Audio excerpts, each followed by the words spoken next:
Hey guys, we are in June and I have not updated you on my books. I think the last video was around about a month ago now, and I was reading A Crown of Ivy and Glass. I didn't finish it. I put that book down. I got so bored.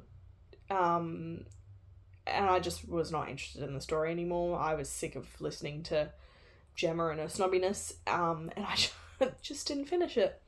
Anyway, on Fable, you can join like book clubs, and I'm a part of a few like Facebook book girly club groups, and someone on there decided to create a Fable book club so that we could do like a joint read of one book, and then you can obviously go through, and it's like set out into chapters, and you can, after you finish reading a chapter, you can like go in and comment on like your thoughts or like questions, and then as everyone else is going through each of the chapters, they kind of do the same thing, and you have like this community of all of us going, oh my god, or oh, I wonder how this is going to work, or why did you do that, kind of thing, which was kind of fun. So for that book club, our book was Wild Reverence by Rebecca Ross. It is a book written related to like Greek mythology.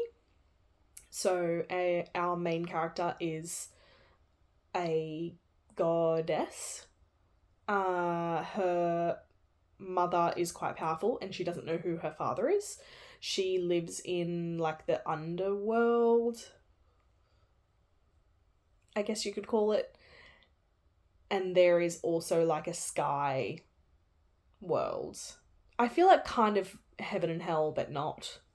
And she grows up with just her mother and like her mother's like close friends. And she goes to bed every night reading scrolls of like the mortal humans' dreams as like a fantasy, which she really enjoys. And she reads about this one specific person's dreams most nights, like enjoys reading about his dreams in particular. And her mother doesn't know this either. When she was born, she didn't tell anyone her father's name. Like, sorry, the mother of her didn't tell anyone the name of her father. And when she went to the fate readers, like the goddess of fate, it's her job to essentially tell the gods and goddesses what powers their sons or daughters or whatever might have when they like come into their power. And the power that was told to her mother was that she was going to be like a courier of sorts, I guess, between the underworld and the mortal world. So the gods can essentially give her tasks to like take a message to someone or like take an item or something to someone, and she has like an internal beacon that can guide her to that person. And then once she does that job, that like feeling the beacon feeling kind of goes away, and like she can live her life normally, like around these things, outside of these things, doesn't do anything different. So I don't normally go for like the Greek mythology. Sometimes I find it a bit boring. I know I can't see it. There was, oh yes I can, the Touch of Darkness or Touch of Chaos series that I didn't end up finishing. That was based around like Persephone and Hades, which is again like Greek mythology kind of stuff. But yeah, I didn't mind this story. Like written in prose, so like a little bit poetic, but not so much that you couldn't read it. So like I had a really hard time reading Tanner Amathi, the Shatter Me book, which I did end up finishing, but I didn't enjoy reading it as much because I feel like it was written with so much prose, so much poetic language that I didn't actually understand what was going on. And like, I to this day would not be able to tell you what actually happened in that book but this book, Wild Reverence, I think it was written really beautifully. There was a lot of poeticness to the story, and it was very beautifully written, and it felt very beautiful to read as well, which was really nice. Our main character, Matilda, I've now just remembered her name, goes on this story of kind of growing up, knowing that she wasn't going to have a lot of power, not knowing who her father is. Her mother is quite powerful. Her mother's friends are quite powerful. One of her mother's best friends is the god of war. And there is a betrayal that happens in the underworld where her mother is murdered and she is now on the run. And in this, the god of war, who essentially kind of half brought her up, I feel like when I was reading the story, this is what it felt like to me, made a salt vow with her where he like promised to protect her for all the days to come, kind of thing, as her protector. So if she was ever ever in trouble, he would get that beacon feeling to be like, oh, Matilda needs my help, and would like be there for her. And so she's had to go on the run, and the last thing her mother said before she died was her father's name. And it so happens that her father lives in the Sky Realms. So she's now having to travel. She's like running from the underworld because she's kind of being hunted by the other gods and goddesses.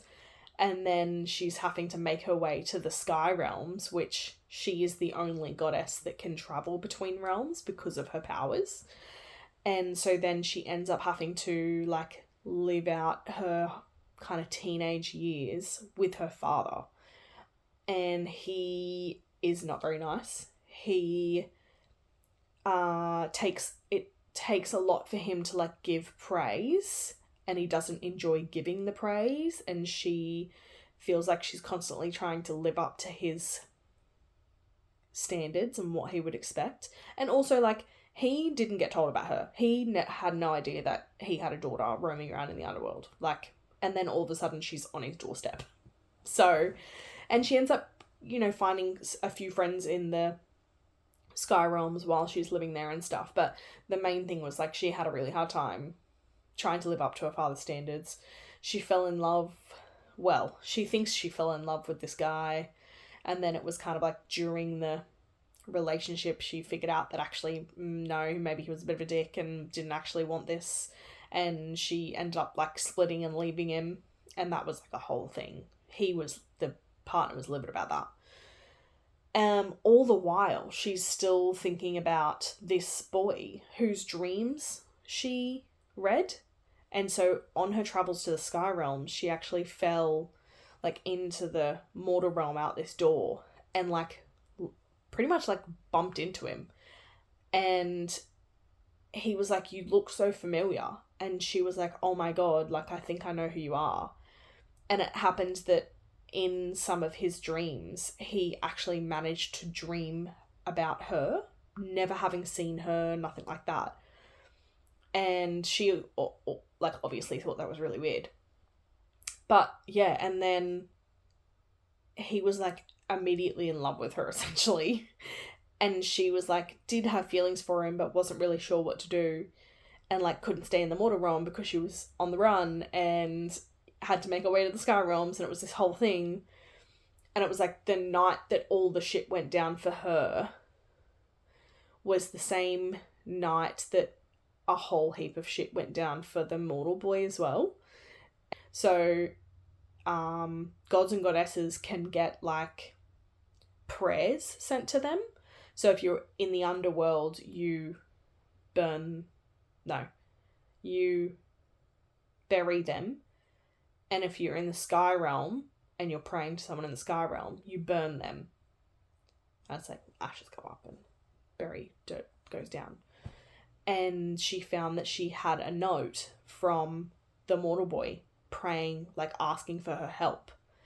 So I thought it was a really interesting story. I did like it. I didn't ever find out. So when I was reading this, I was trying, and I commented in the community Fable book club thing as well, of being like, I can't tell whether this book is written from like Matilda's point of view, but from the future, like she's retelling it as a story, or whether it's supposed to be written from Matilda, or whether it's been written from like a third point of view of what's happening in the moment. I never figured it out. I still really enjoyed the story. It was a really good book. I wasn't interested in reading the second one,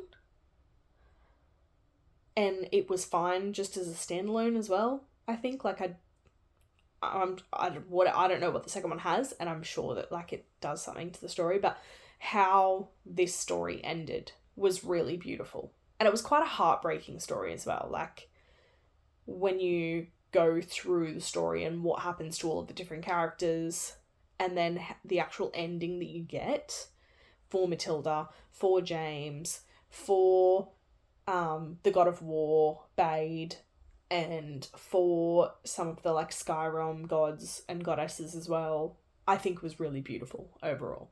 So I think I ended up giving it 4 stars on Fable. Yeah, I thought it was a really good story. Okay, so the second book that I read was The Raven Boys by Maggie S. And we all know how much I love Maggie. She is an amazing author. She's a great writer. She wrote the Shiverlinga Forever series. She also wrote the Lament and Ballad books that I talked about in my last video as well. She wrote this story about Blue is our main character, and she is a part of a family of psychics essentially. So her mother, her aunt, and her cousin are all psychics, but she's not a psychic. She doesn't have any prominent powers, and her mother always says that she just makes things louder for her and her aunt and her cousin. So she's kind of like a megaphone of sorts. And Blue and her mother have this tradition where they go to this abandoned churchyard every year and take the names of the people who are passing through on the ley line, who are going to die in the next 12 months, essentially. And if she's her mother has this reputation where if someone wanted to know whether them or a family member or something might be dying in the next 12 months, they will like pay her mum to tell them, essentially, or to give that information to them. And then the family then decides like what they want to do with that time that they have left. There's no exact timeline of when it could happen or anything like that, but yeah, so they do this. And this year it ends up like her mother is doing something else, and her auntie decides to come with her instead. And her auntie and her cousin like recently got to their house, so it used to just be like her and Blue, and then like Blue and her mum, sorry. And then her auntie and her cousin decided to come to this town, and they're now all living in this one house. So Blue and her auntie go to the abandoned churchyard, and they're taking the names of the dead, the to be dead. And it turns out that Blue ends up being able to see one of these ghosts of a person who's supposed to be dying in the next 12 months, obviously. And as her aunt is trying to get the names of the other people, Blue's kind of freaking out a bit, being like, I can see him, I can hear him. And her aunt's like, yeah, get his name, like try and get his name. And so she ends up being able to communicate with him and gets his name. And he says that his name is Gansey. And she's a bit shaken about the whole thing. It's like the first time she's seen one of the dead come through and being able to communicate with them and all this sort of stuff. And then that's like the first chapter, or maybe the first 2 chapters, and then it actually switches to Gansey's story. And it's from his his point of view, where he is actually driving in his car on the way back to wherever his school is, and he's listening to this recording in his car, and you hear Blue's voice on this recording, and you find out that, like, he had been not at the abandoned churchyard, but had been on the ley line that was connected to the abandoned churchyard, he was trying to find other information, and is listening to this recording back and hears Blue's voice in it. Doesn't know who she is, has no idea where she's come from, how she communicated with him, nothing. And he's like, oh my god. So Gansey is one of the Raven boys, and the reason they're given this name is because the school that they go to, their school crest is a raven. So they're also well known to be like real wanky, snobby, wealthy kids as well. So Blue doesn't go to this school. It's like, I'm pretty sure it's an all boys school, the school that they go to. And Blue just like sees them in town, and she works at like the local diner as well, and so she sees them come in and that sort of stuff. So Gansey's story is that he is trying to search the ley lines for this magical being that brought him back to life, essentially. So when he was younger, he got himself stuck in a hornet's nest, and he is super highly like anaphylactic to bee and hornet and wasp stings, and he tells the story about it like later in the book, but essentially he gets stung by so many of these hornets that he can feel himself dying. And when he's like on death's door, I guess, he like hears and sees this vision that said something along the lines of another one has died on this line, and I'm like here to save you, or something along those lines. So it was essentially like someone else must have died at exactly the same time that Gansey was dying, and this magical being of whatever on this ley line has decided to give life back to Gansey.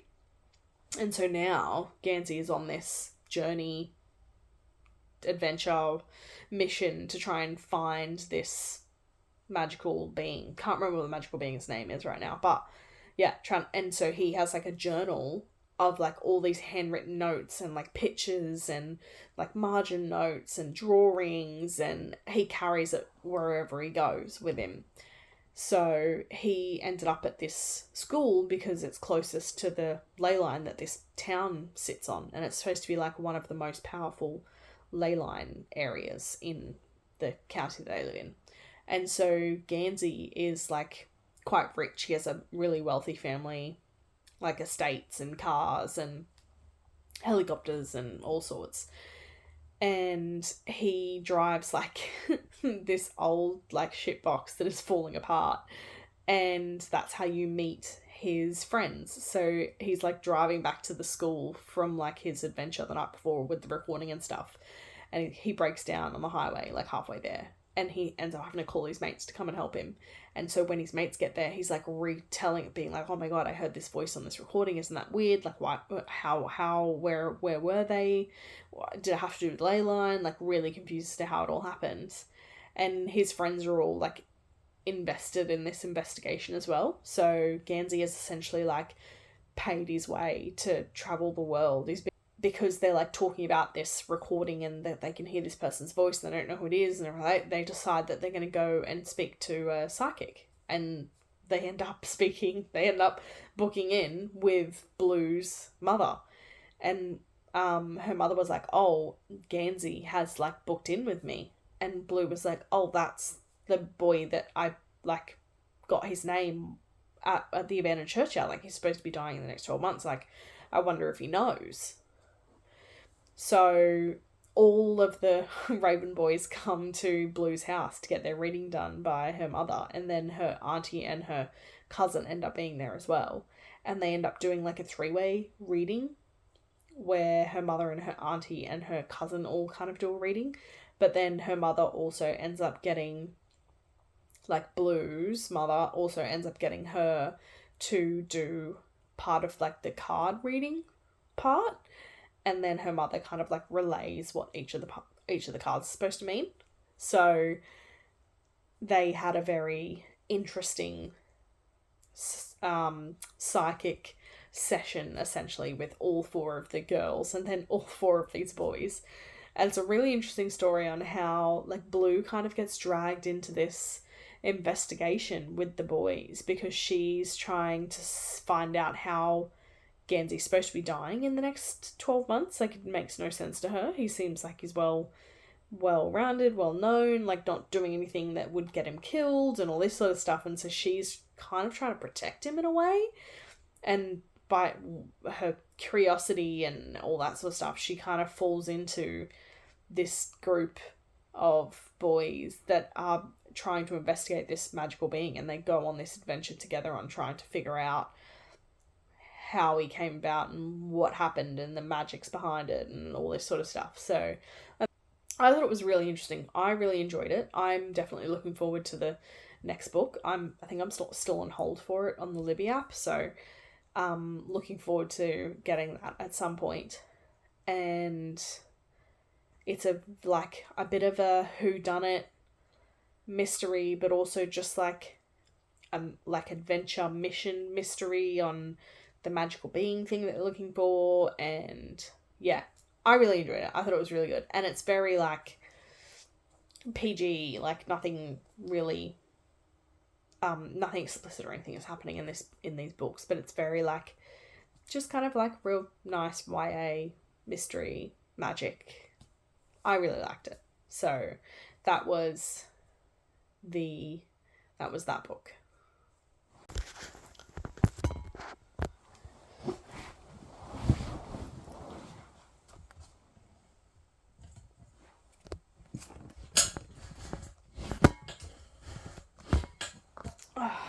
Alright. So,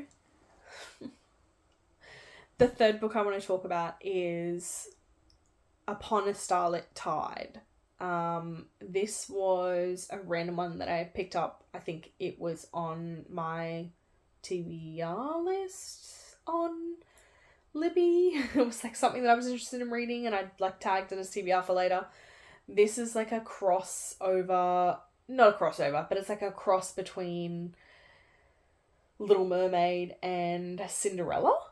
So our main character is Luce, and she is a, like, daughter of a wealthy French man who, this book is very French, by the way, just, like, there's so many French words that are being said that I didn't really know the meaning of and had to kind of gather from the rest of the story. So, I don't know, it might help that if you know some French, maybe, for this book, but I still enjoyed reading the book either way. And so, yeah, she is the daughter of a very wealthy French man, and she has 2 sisters.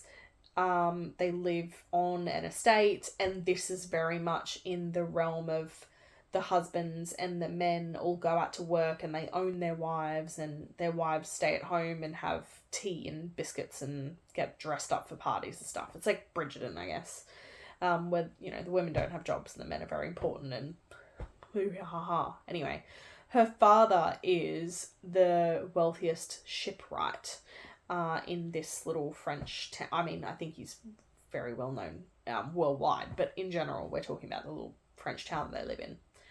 And Luce is very, like, wild at heart, and you find her sneaking down to the beach bay area to go swimming, and she does it, like, every day.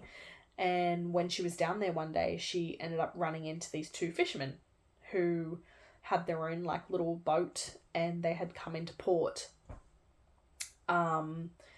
And they end up becoming really good friends. So this is, like, the fishermen are cousins, And then, all three of them end up becoming really good friends, and they go out on the water together, and they go swimming together, and she has this cave, essentially, of things that she's collected from the beach. And this town is well known for ships being wrecked, and she collects, like, the trinkets and stuff from these wrecked ships when they are in the water, and whatever she really likes, she ends up storing in, like, her little cave.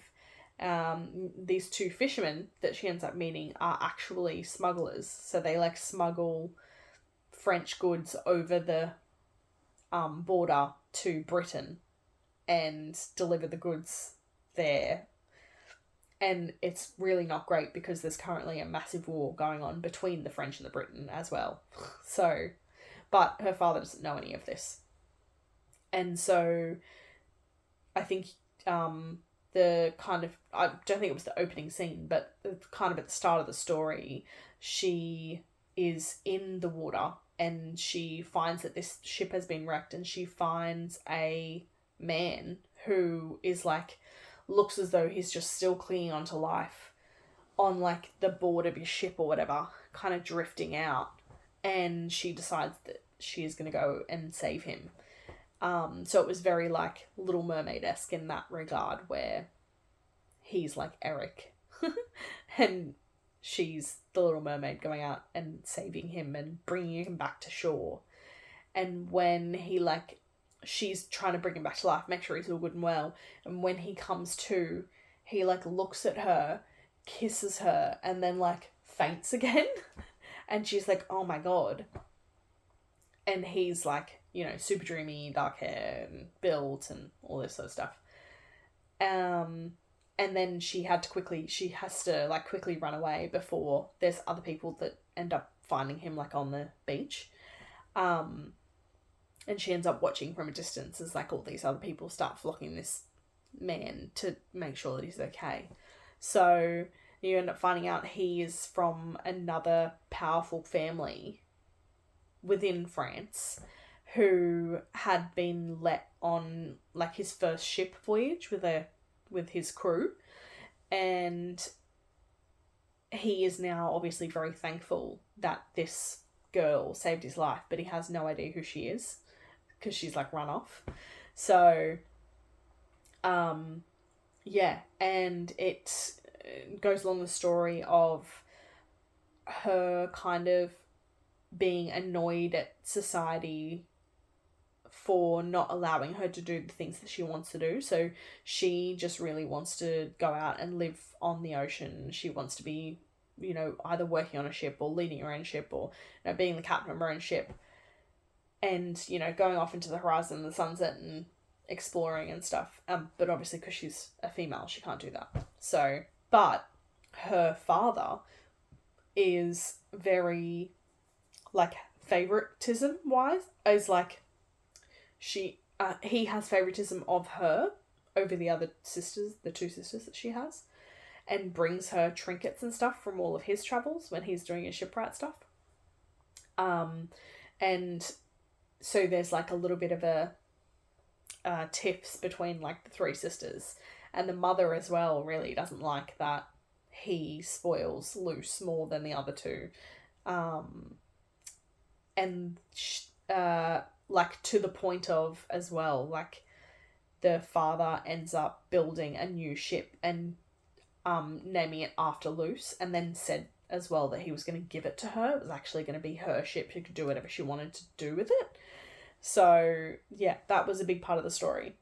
And then the two, like, smugglers are hiding all of their goods in her cave thing as well.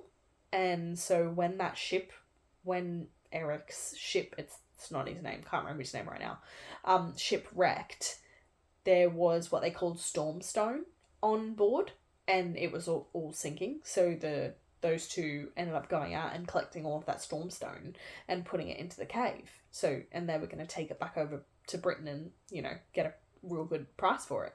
And the French town that they live in or that Luce lives in, is most of it's like made from this stormstone when it was like quite prominent in the area. And in this story there are also like fae people, and apparently the fae have decided to like leave this town essentially because they're sick of the men taking all of their things and never giving anything back to them. So since the fae have started vanishing, the stormstone has also started vanishing, so it's really hard to get these days, which is the reason why the two smugglers ended up diving for the rest of the stormstone and wanting to smuggle it back over to Britain. So that's like one part of the story. And there's another part of the story where you end up, the guy who came up on that nearly died, that she saved, he ends up finding out who she is, and the fact that she's like the daughter of one of the wealthiest French men and all this sort of stuff. And because he's just lost his ship, he is now trying to like butter her up to essentially get her ship, not knowing that she has a ship, but like essentially trying to get it as a part of her, what do they call it in Bridgerton, where it's like dowry. So he is trying to like get a ship as a part of her dowry if he marries her. So he's trying to like really woo her to get what he wants. So yeah, that was really cool. And she, with the fae, they're in like the one cave over, they talk about this like crone or witch who they've essentially like leave her alone. They don't talk or interact with her or anything like that. She just comes and goes as she wants, and they just let her do what she wants to do. And she ends up, there is a masquerade ball being held at the not dead guy now. If I remember his name, I'll let you know. Estate. So he's holding a ball. It's a masquerade style ball, and they're all very excited about going to this masquerade ball. The father ends up taking Luce out to choose the fabrics for herself, and then her other two sisters and her mother as well. And then when they come back and they show the fabrics and stuff like that, they get their dresses made and all this sort of stuff, and it's really beautiful. She ends up getting this really gorgeous like night silk colour essentially, and the other two sisters end up getting like a pretty pink and a pretty blue, I think, or something like that. And on the day of the masquerade ball, her dress has been stolen, and no one knows where it went or how it was found, or how it was lost, sorry. And the maids of the house are like scrambling around this house trying to figure out where the hell this dress is. And when Luce gets really upset about this whole thing, she ends up running off down to the beach, and she ends up finding her dress in the water, and it's like a pure silk dress, so it's completely ruined. And so she's like on the beach crying, and her tears are like going into the water, and the crone ends up turning up and is like, "Oh, you seem like you're crying for help.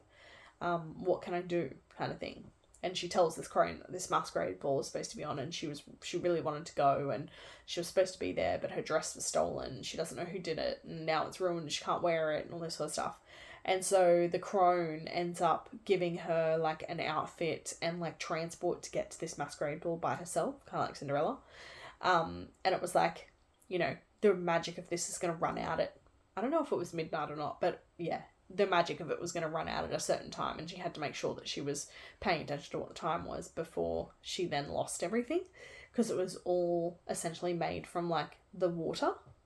So she ends up going to this masquerade ball in this, you know, beautiful gown and all this, glass slippers even, and has an absolute ball at this ball. and no one really knows who she is because it's masquerade, so no one can tell who she is under a mask. Never seen her before. She's dressed in this really dark, beautiful dress and these glass slippers, and she looks gorgeous and all this sort of stuff. And she ends up running into the man that she saved, and he instantly ends up recognizing who she is and takes her to her father's like treasure room, I guess. So his father is quite a big shipwright as well. He has like traveled the world and has like pulled all of these different knickknacks and keeps them. He has I believe he had like the biggest collection of like nautical like treasures and stuff out of like all the other shipwrights. Like Luce's dad was jealous of this guy for having so many treasures.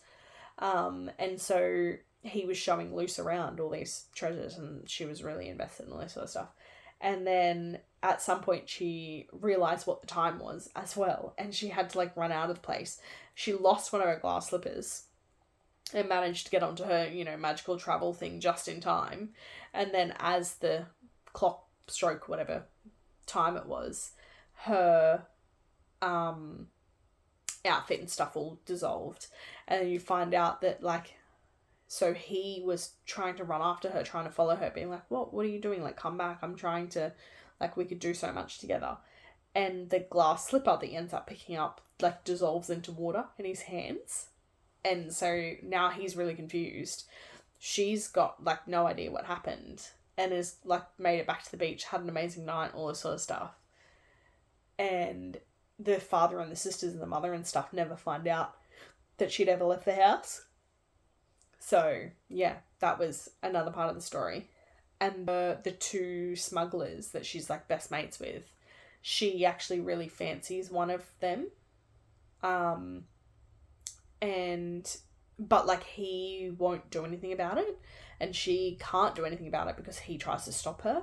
So, there was, like, she normally, when she goes out to parties and stuff when she's not supposed to be there, she has like a men's outfit that she puts on with like a tricorn hat and like, baggy shirt and shorts and stuff.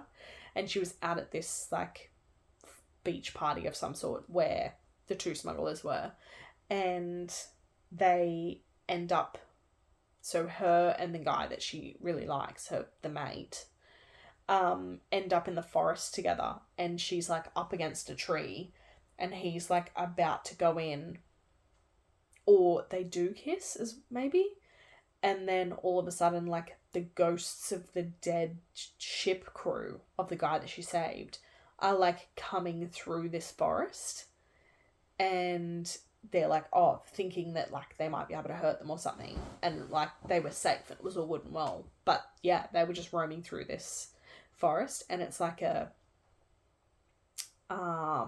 tale where if the captain of a shipwreck survives, but in doing so like betrays the crew of the ship and they all die, they end up like hunting him essentially. I'm assuming until death. So yeah, so they figured out that, he actually did a bad thing because now his crew is trying to hunt him while they're dead. And so now they're trying to figure out why or how the ship crashed in the first place. So, there's a lot more to this story as well, and I don't want to spoil it too much because I think it's a really beautiful story to like live through and understand and feel and like see the growth in all of these characters. So it was really fun. I really liked it. I liked that it was like Regency era with the, societal things, and that she was like very wild at heart, and she managed to like find her people. So it was very much like happy ending, beautifully written story. I don't know if it's supposed to be a part of a series or not. I didn't really look that far, but as a standalone book, it was really beautiful. So I think I gave that one 5 stars. I really enjoyed it. Yeah. And then I recently finished reading the third book of the Bloodwing Academy. So, amazing. I know I spoke about in the last video about how Medra's personality in the second book did like a bit of a 180. And, Medra's personality at the end of the first book did a bit of a 180, and I was hoping she was going to stay fiery. Second book, I did the review on as well, and it was like, yes, her personality did the 180, but she still stayed fiery, and there was all the massive, oh my god, all 4 houses, action-packed, like, last few chapters thing happen as well. And then, yeah, finally got access to the third book, and it was so she still had the same... So, in the first book, or maybe it was halfway through the second book, I was saying how Blake was, like, head over heels for Medra, and Medra was head over heels for Blake, but didn't want a bar of him. And then in the third book, they are both still trying to avoid each other because of what happened at the end of the second book. And I really don't want to spoil this series too much for you, by, like, telling you what happened. But yeah, so in the third book, they're still kind of avoiding each other, but they're still very much head over heels for each other. And she decides that she's actually going to switch houses. So she was originally put into the Dracarys house with Blake, and she then decided to switch over into the, is it Orpheus, I think, house, where the leader of this house is the one that has the tiff with Blake, and it's also the house that her best friend ended up in. So they're like the Hufflepuff house. And so the leader, Kargay is his name, ends up putting Medra into her best friend's, like, room, and they get to, like, they have, like, twin singles or whatever. In this, they get a big bedroom to themselves together. So that was really cute. So they come back together, and she's pretty much doing everything she can to try and avoid Blake. So I feel like I can't talk about this book too much because there's so much that happens in the second book, and then the things that are happening in the third book obviously happen because of what happened in the second book. And I don't want to spoil the third book if you haven't read the first 2. And I'm worried, like, I hope I didn't spoil the second book too much in my last review. So anyway, the third book, I have been left on a cliffhanger again. So I think I'm now waiting for a 4th book of this series, and I don't know when it's supposed to be coming out. But the relationship, and I'm not trying to spoil too much here, the relationship between Medra and Blake ends up getting a little bit better. Regan is still a bitch, but she ends up having to go through some stuff. There's some stuff that happens with Regan. And yeah. And then you also get to hear more on, like, of Kargay's story as well. So the third book is still centered, obviously, around, like, Medra and Blake and the Bloodwing Academy and what's happening between the vampires and the Blightborn and stuff. But you also get more of Regan's story and more of Kargay's story, which is really cool. So yeah, again, like, super action-packed book, and this was very much, I feel like it was very action-packed from the start as well, and it was the whole book that it was, like, very action-packed throughout the entire thing. It was really good. So there's, like, a massive infection that ends up happening at the Bloodwing Academy, and they have to go through that. There's a headmistress that comes in for various reasons. There's more dragons. Obviously, we already knew there were dragons in these books, so more dragons happening in the third book as well. Yeah, so I really, really, really don't want to spoil this book for you. If you are absolutely into dragons and vampires and magic, or, you know, that twisted story between like a Hermione Draco and maybe like a Ginny and Ron style, I guess. Not a Ginny and Ron, oh my god, no. I don't even really think like a Ginny and Harry, but anyway, a Ginny and someone. I haven't really figured out who Kage feels like, you know? Or maybe like yeah, no, I don't know who he feels like.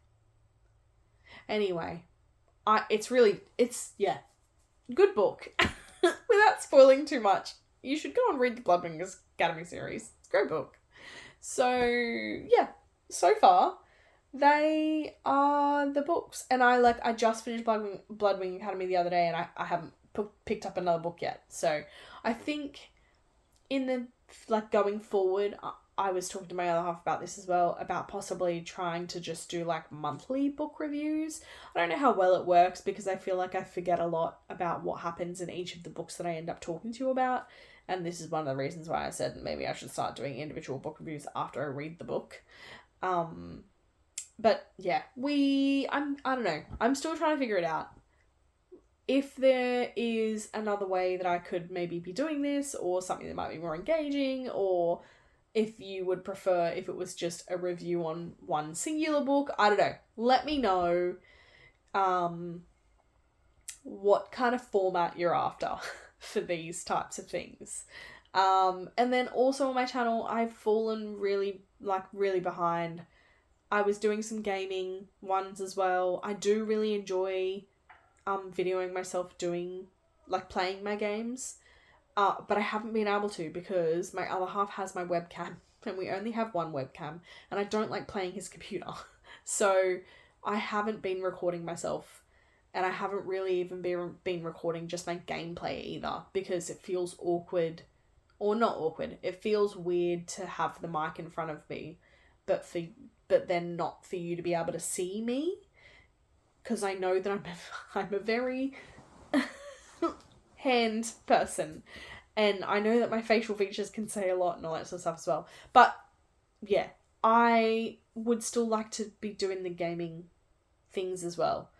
I don't know. Is this should we have two different channels? I don't know. The reason I called my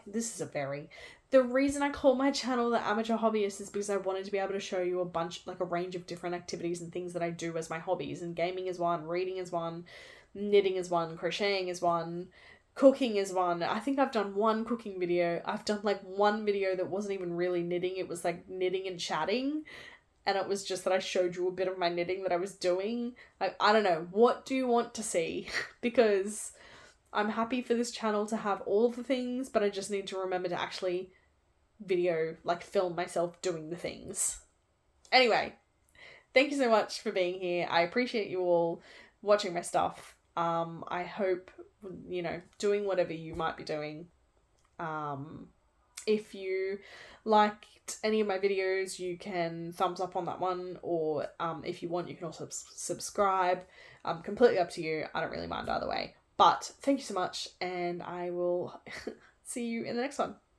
Bye.